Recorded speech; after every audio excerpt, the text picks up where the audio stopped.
Assalamualaikum warahmatullahi wabarakatuh. Kali ini kita sedang berada di dalam Masjid Gede Kauman Yogyakarta, akan melaksanakan ibadah sholat duhur berjamaah. Masjid Gede Kauman sebagaimana dilansir oleh republika.co.id didirikan pada 29 Mei 1773 atau 6 Rabiul Akhir 1187 Hijriah. Pemprakarsa pendiriannya adalah Sri Sultan Hamengkubuwono I dan Kiai Penghulu Fakih Ibrahim Diponingrat dengan arsitek Kiai Wiryokusumo. Luas tanah 4.000 meter persegi, luas bangunan 2.578 meter persegi, luas ruang sholat utama 784 meter persegi, dan serambi 1.102 meter persegi. Masjid ini memiliki sejumlah ruang, yakni ruang Yatihun atau ruang transit ulama, Pawestren atau tempat sholat putri, Pawudon atau tempat wudhu, Pebongan Gedung Kuning atau perpustakaan, Ar-Raudhah ruang perawatan jenazah, dan kamar mandi. Tempat ini juga dilengkapi dengan halaman dan kolam. Sultan juga membangun fasilitas untuk pengurus masjid yang disebut Pangulon atau tempat pangulon, letaknya di sisi utara masjid. Fasilitas ini berupa perumahan yang diperuntukkan bagi penghulu keraton dan keluarganya.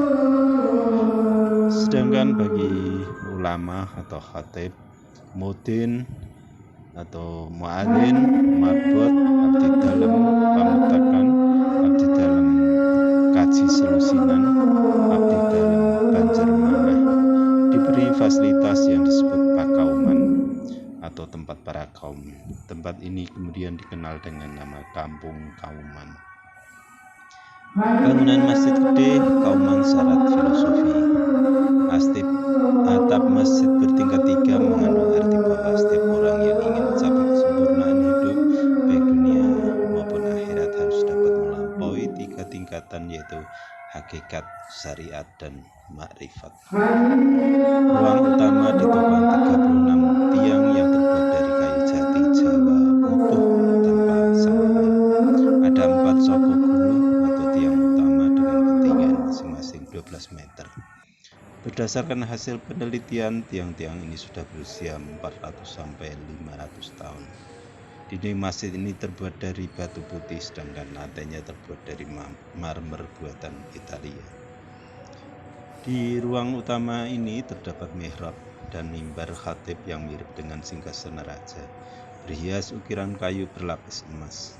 Mimbar tempat mewah dan elegan.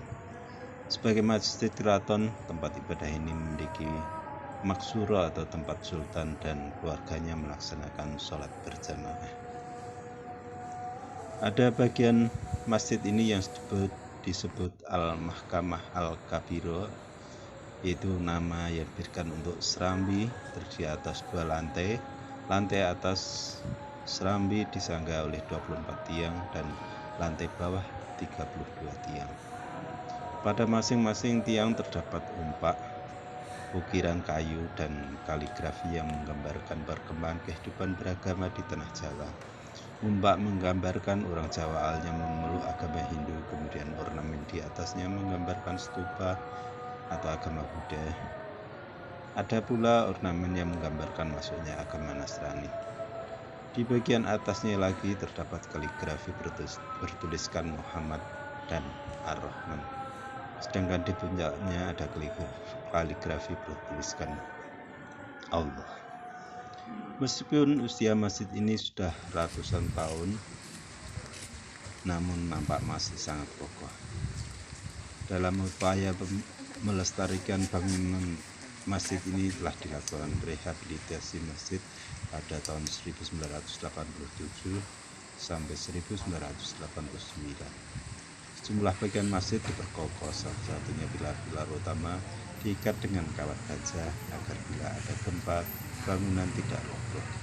Ini terbukti ketika ada gempa besar pada tahun 2006, bangunan masjid ini masih tetap. Demikian